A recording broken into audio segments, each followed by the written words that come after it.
Boss, you're back! Traveler in Paimon, welcome back to Poisson. Oh, hey! Fancy seeing you again, Florent. Is it your turn to take care of Navia now? Hey, I can totally take care of myself. For the time being, I'll go around without any attendance. We did hand over some of Malus's old responsibilities to Florent, though. It's been really nice to have him around to help out. Thank you for the compliment, boss. As you see, I've been working closely with the boss on rebuilding Poisson. Mr. Malus was an extremely capable and respected member of the Spina. I've got some really big shoes to fill. All right. There's no need to be so formal. Everyone's practically old friends by now. Were you waiting here for me? Did we manage to make any progress on the statue? Yeah, we contacted a sculptor about the job, but they can't get started on sourcing a correctly sized block without knowing the design that we want to use first. You're commissioning a statue? So basically, we've been meaning to commission a statue of my parents in commemoration of everything they've done for the Spina and the town of Poisson. But since my father was known as Callus the Unfaithful for the longest time, it would have been too controversial to commission a statue of him. But now that his name has been cleared, and the town is also being rebuilt, I thought this would be the perfect chance to actually realize this dream. The funds to build the statue were freely donated by the people of Poisson to show their appreciation for Miss Clementine and Mr. Callus and everything they did. Me? I'm just the newbie president that's running around and causing everyone trouble. Maybe we can have this conversation again in a few decades, once I've done more for the town and the people. Hey, there's no need to be so humble. Didn't you just help save the entire country? I agree wholeheartedly. I also believe that Boss should have a place on the statue. Hey, if you keep inflating my ego like this, I might just float off into the sky with my parasol. Just kidding. There's no way that I'd accept that kind of compliment at face value. At a minimum, I'd have to match what my father did for the people.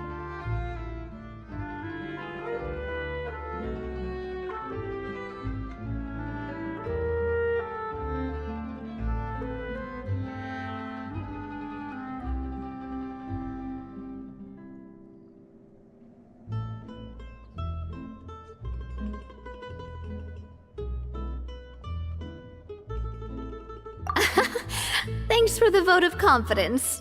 I just don't think I'm ready yet.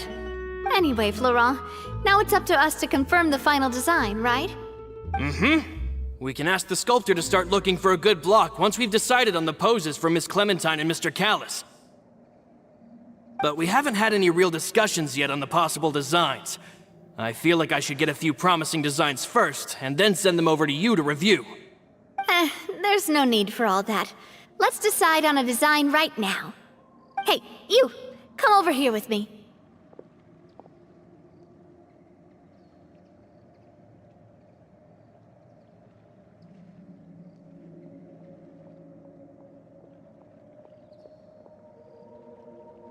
Modeling a few poses, of course.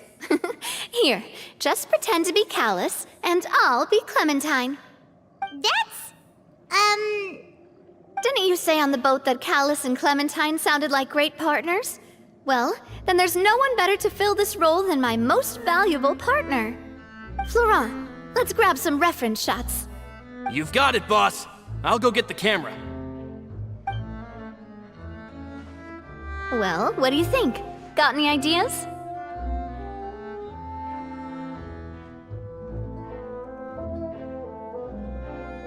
Well, I've actually discussed it a bit with Florent before, but I could never come up with any fresh or original ideas. It's probably because my idea of them is already kind of set in stone.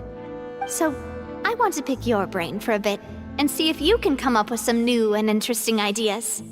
I'm all good here, boss. Feel free to start posing whenever. A happy pose? You mean something like we were laughing together at a funny joke? Would all that be able to come through with just a picture? Would we even be able to tell what they are supposed to be laughing about? Yeah, and that'd probably be a massive pain to sculpt as well. Could one of you try striking a pose like you're talking while the other one laughs?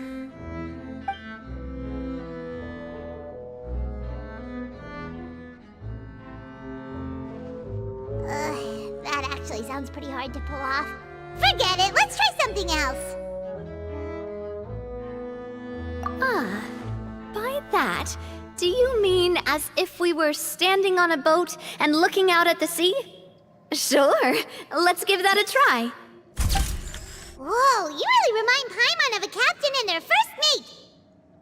Look over there, my dear Clementine. As you can see, every tree on that island is dripping with mora fruit. But there's something off with the composition. This pose makes Mr. Callus look too tall next to the lady. Oh, I see what you mean. Then let's swap. Well, Paimon is a fan. A statue like this would look fantastic on a boat. Wait, but we can't do that. Very few people would see the statue if we were to put it on a boat. This statue is meant to be placed in the town. But then, since we're putting it in the town, the whole point of the pose would be lost. Oh, okay. We'll try to think of something else. Imposing, huh? Oh, I've got it. Let's try this. This pose! It makes me recall Spina di Rosula's glorious golden age. But isn't Clementine's pose a bit too bold and heroic? Was she really that kind of person? If we were to stick with this pose, maybe people would wonder if she was actually the real boss behind the scenes. Well, tabloids did indeed speculate as much back in the day, but the Spina pulled a few strings and made both the report and the journalist disappear. Oh, Paimon was just kidding! Please don't make Paimon disappear. What Florent meant was that we asked the journalist to choose a new alias. You're right, though, that this may not accurately represent the image of her in our hearts. Let's try to come up with something else.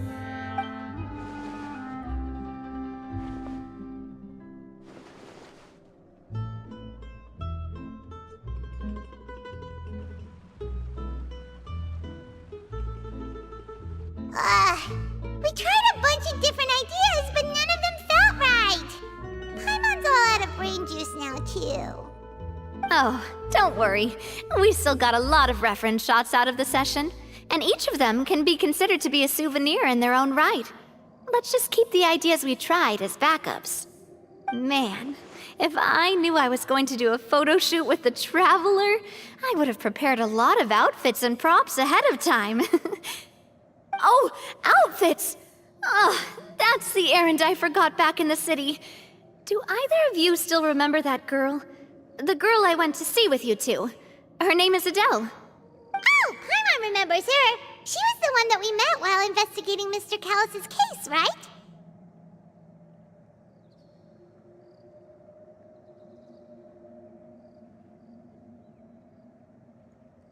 Yes, that's exactly who I'm talking about. So, after the case, she was finally willing to talk to me, and she told me that she wanted to join the Spina too. I said that it's fine, but young children are not allowed to join the Spina. She will just have to wait a few years, and then we'll welcome her with open arms. Since she's still a child, though, she thought I was just trying to let her down gently. But how could I get her to believe that I meant what I said? In the end, I came up with an idea. I'd have a Spina uniform made and give it to her as a gift. But I got so busy and distracted in the city that I forgot to pick the uniform up. So I did forget something important after all. Don't worry, boss. I can send someone to pick it up right away. On the matter of the statue, we should still come up with a few more ideas for the design. I'll have to trouble you to source some for me. We could have just done that from the start.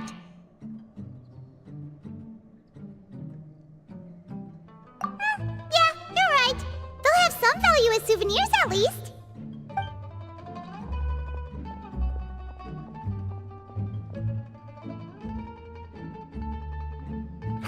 Navia! Florent, guess who's back? Huh? But aren't you Oh, well, if it isn't Coulter.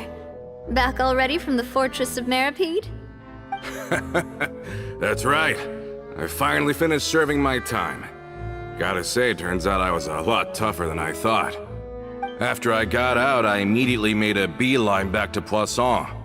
You could say that familiar, briny smell became a primal call, urging me to forget everything else and just come back home.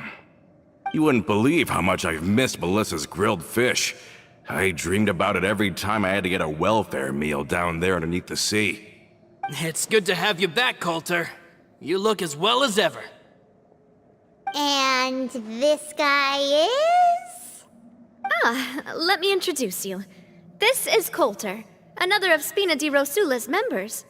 He was found guilty and sentenced to the Fortress of Meripede some time ago. But, looking at it now, it was probably another one of Marcel's plots while he worked at the Confrérie of Cabrières. Wait, Mr. Marcel? What do you mean? He was involved in some sort of plot? Have you not heard anything at all about the water from the primordial sea case?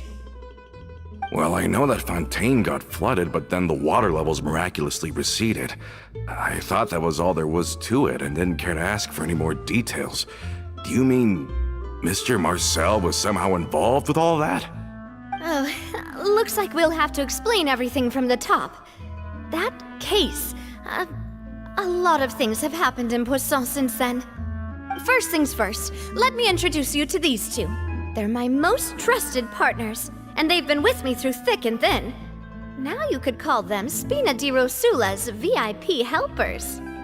Oh, nice to meet you. I don't recall Navia ever generously complimenting anyone like that before. So you must be pretty amazing to get that from her. Yeah, we are indeed pretty amazing. But we've been cool since before we even met her. Humble again as always, I see. Even when I was totally sincere with my praise. Nice. Spina di Rosula always seems to attract great people. Oh, that reminds me. Where are Malus and Silver? Aren't they always by your side? About that. Coulter, a lot of things happened while you were gone. As you can see, even Poisson isn't quite the same as how it was before you left. They lost their lives, keeping me safe during the flood. What did you say? This isn't some kind of morbid welcome home prank, right? You're just scaring me on purpose because I don't know anything about what's happened. I'm sorry, but it's the truth. They weren't the only people we lost either. Many others, including Melissa, also lost their lives in the disaster. Malus and Melissa, dead. They're just gone? Malus, I was planning to give him a surprise gift once I ran into him again in town. I can't believe it. Hey, keep it together. Malus and Coulter were friends for many years, and even served on many missions together during the early days of the Spina. I can understand how he feels. Let's sit down somewhere, so I can tell you everything that has happened while you were gone. Fair warning, there was a lot. Okay.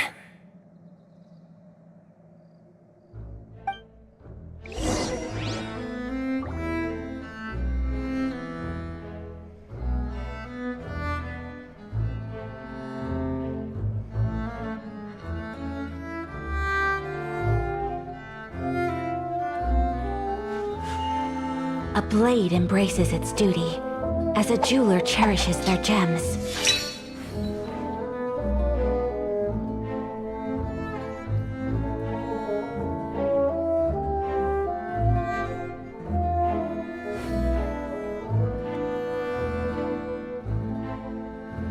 A blade is like a tea leaf. Only those who sample it many times can appreciate its true qualities.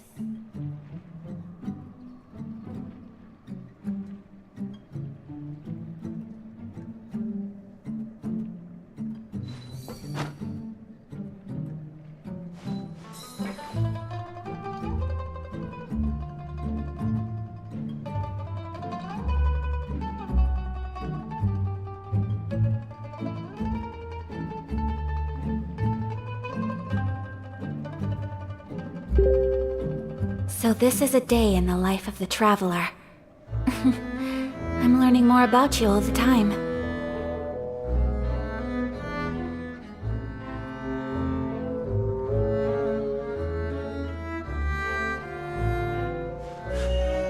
A blade embraces its duty, as a jeweler cherishes their gems.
All of this, it's unbelievable.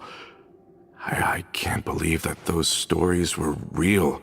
It all really happened. Has the world gone mad?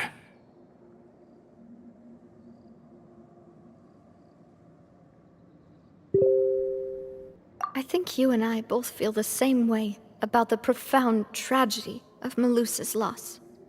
And the sheer depravity of Marcel's actions. I thought Mr. Marcel would always stand by the Spina. Everything he had, the Spina gave to him. It's unconscionable to have received all that, and yet still plot to kidnap and dissolve you for his insane research. The good news is that the Confrérie of Cabriere is no more. Gone with them too is the entire synth manufacturing and distribution network. We finally closed the curtain on that long struggle. Are you sure? But if Marcel wanted to rebel against us, he probably sent word in secret to Romeu. Romu? Not a name I've heard before either. Florent should remember him. You see, there was once a major internal dispute regarding funding the construction of the Aquabus lines.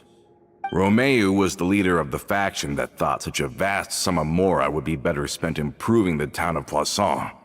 But Mr. Callis believed that an opportunity to collaborate with the court of Fontaine and the Fontaine Research Institute was hard to come by, and would allow us to build many valuable relationships. Not only would the Aquabus be a good business investment, it would also boost our reputation among the general populace, eventually paying us massive dividends down the line. But the two couldn't come to an agreement. Romeu ended up taking a lot of people with him when he left Spino di Rosula altogether, and the split was on extremely bad terms. Ugh. And with Papa's stubbornness, I can definitely imagine how it must have gone down. And of course, when he was suffering the slings and arrows of outrageous injustice, those relationships that he spent a fortune to build didn't help in the least. Yeah, you could say it was the price he paid for sticking to his beliefs. Oh, that's a good point. If Callis was really as stubborn as you say, then wouldn't he have argued with the rank and file all the time? Oh yeah, it eventually became a thing that just happened on every day that ended with Y.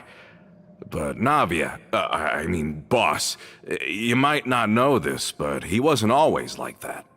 He used to be a lot better with taking counsel. With him listening to our advice, and Ms. Clementine also frequently on our side, it was pretty smooth sailing for a good many years.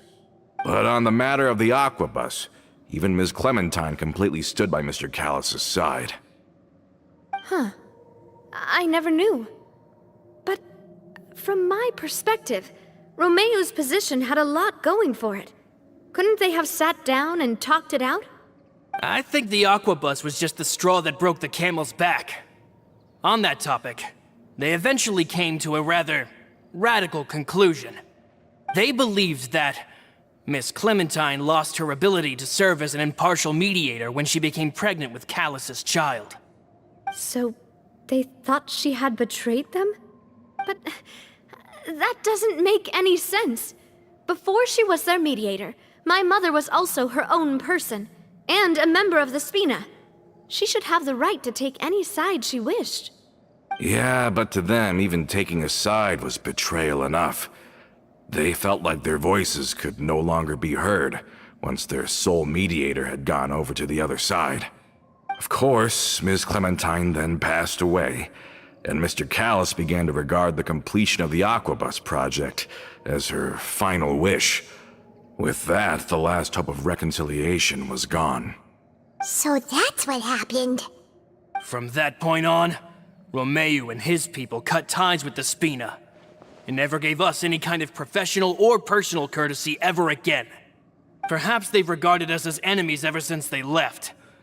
But even so, there is still no proof that they ever acted in concert with Marcel. I've also heard that they aren't in a good financial position, so they've been lying low for a while. But as long as they exist, they'll continue to be a threat. I think Coulter's got a point. Both Marcel and Romeu had my father in their sights for a very long time.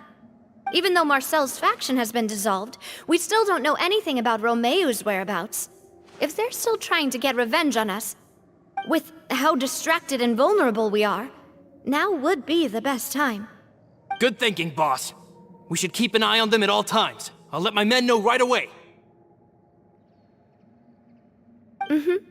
Thank you for that, Florent. And Coulter, thank you for telling me about this as well. Don't worry, it's nothing. Do you have a moment right now? How about we go out for a walk? I've heard so many incredulous things today. I'm finding it a bit hard to calm down even now. I mean, to think that I'll just never see them again. In that case, why don't we go back to the court? I can pick up Adele's uniform while we're there as well. It'll save Laurent's guys a trip. Want to come with me again, you two? You don't mind, do you, Coulter? Of course. That's fine by me. Then let's go! Paimon feels like a lot's hinging on this visit.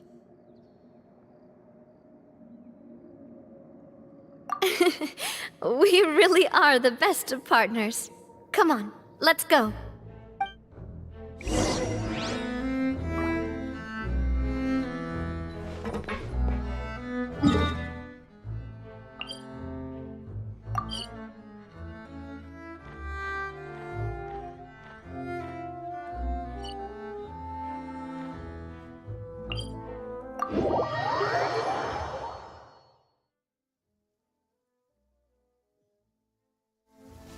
Come with me. Let us find shelter from the rain.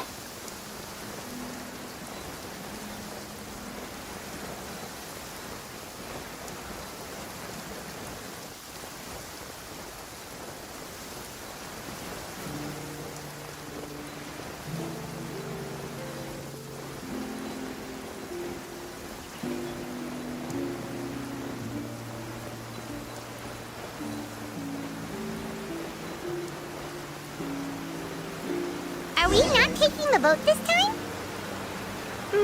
It's nice to walk from time to time, isn't it? Think of it as something like a hiking trip. Once we're there, we can stay a few days before we return. Sounds good. I haven't walked this road in a long time.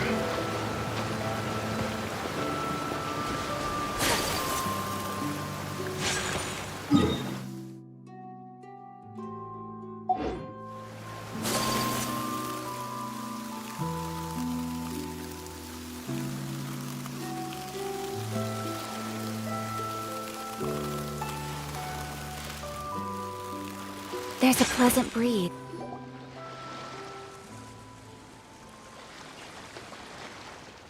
Well, we've walked far enough for now. Let's take a break.